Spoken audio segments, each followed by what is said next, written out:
우리 오늘 온라인 수요 예배에 함께 하시는 여러분들 환영합니다.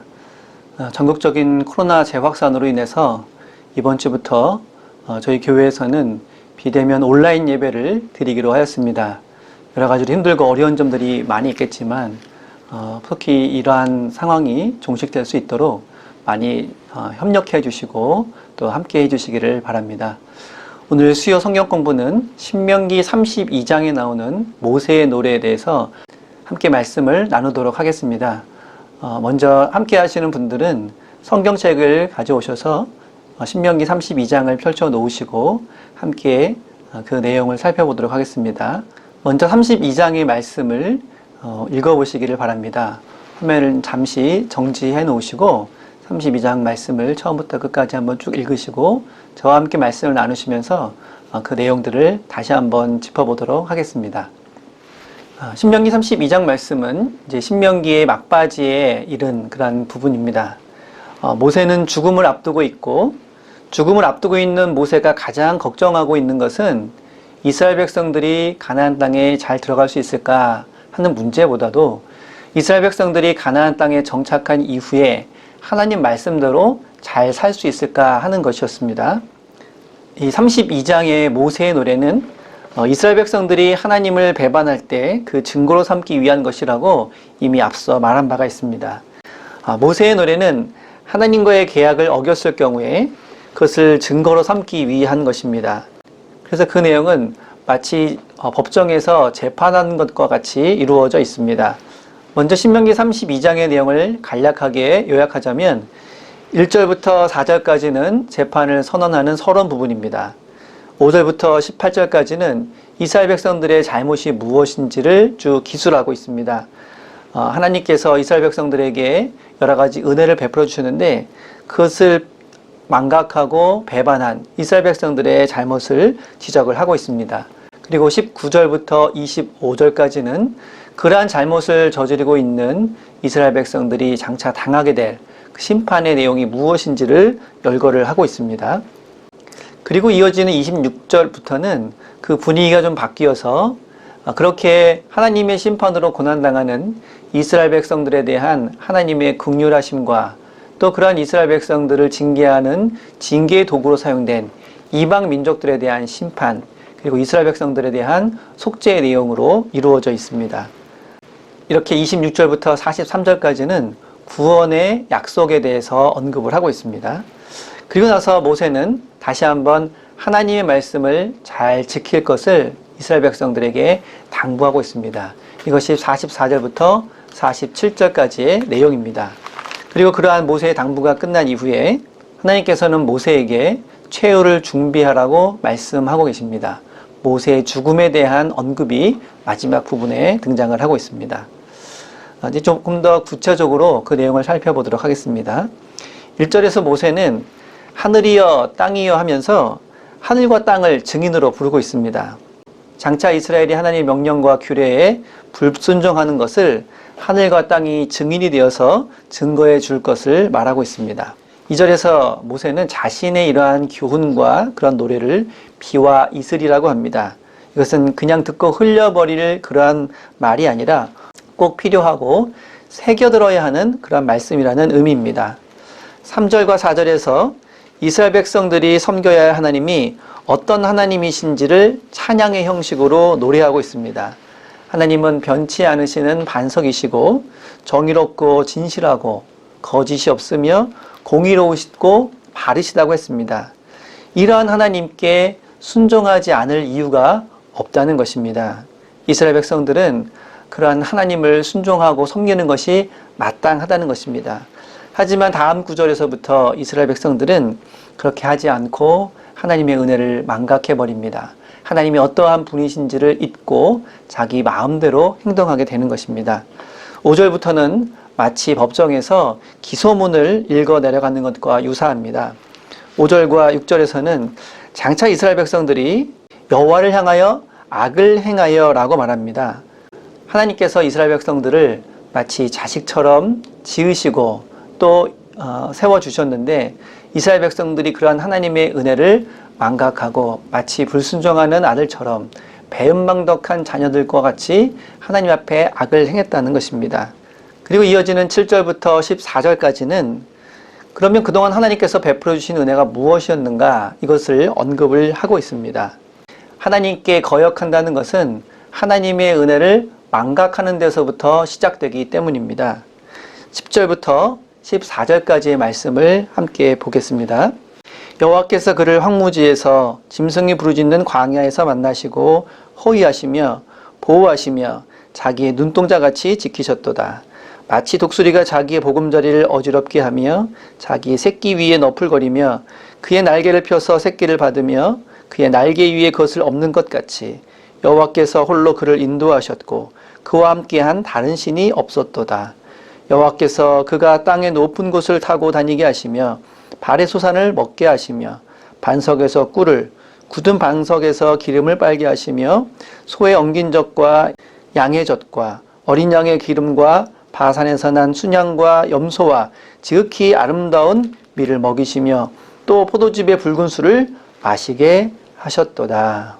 이와 같은 하나님의 은혜에 대한 언급은 그들이 그러한 하나님을 배신하고 불순종하는 것이 얼마나 큰 죄악인지를 다시 한번 확인하는 그러한 역할을 하고 있습니다.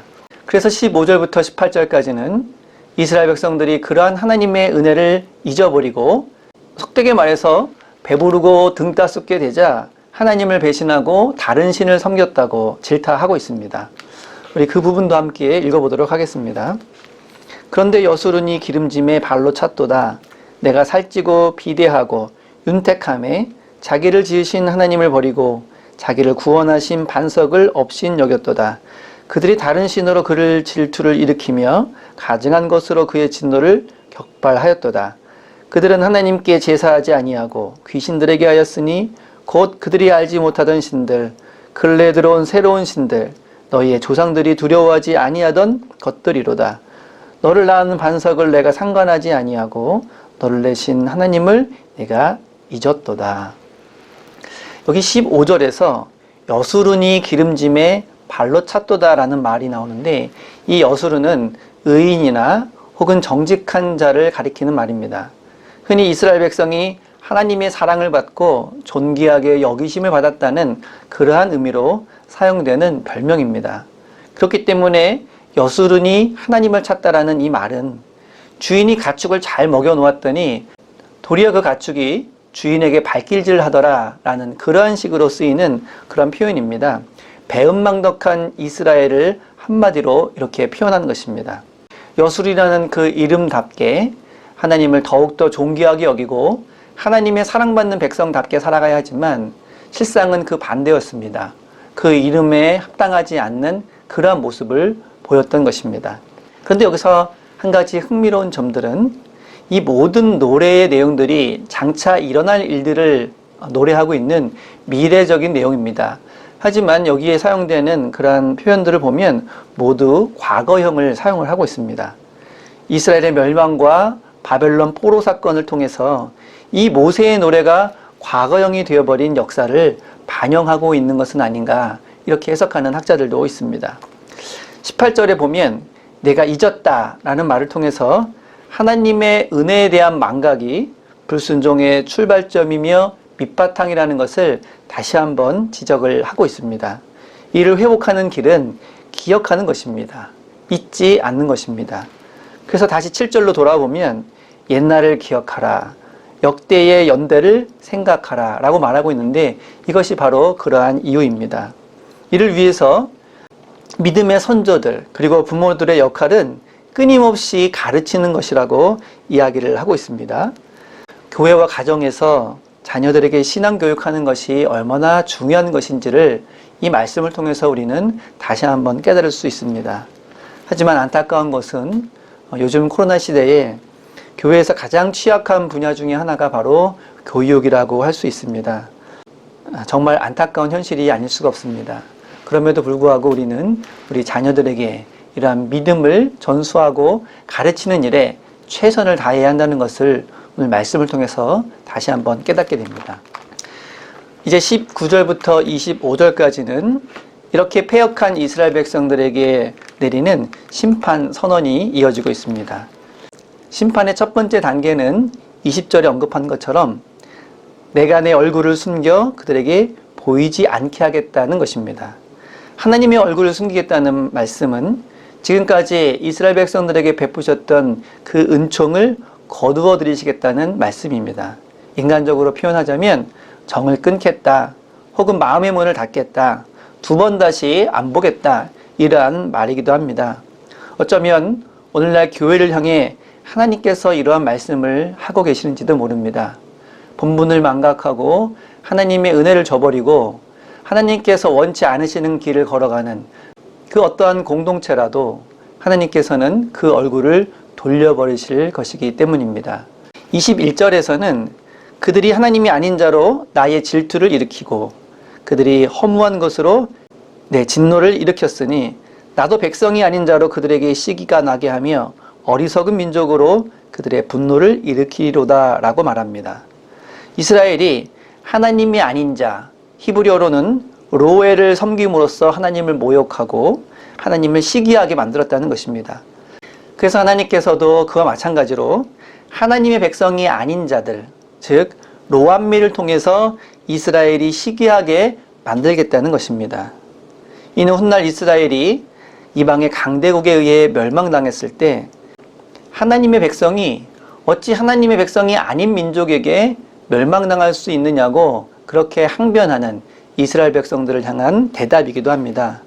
너희도 하나님 아닌 것을 섬기는데 나도 내 백성 아닌 자를 쓰겠다는 그런 의미이기 때문입니다.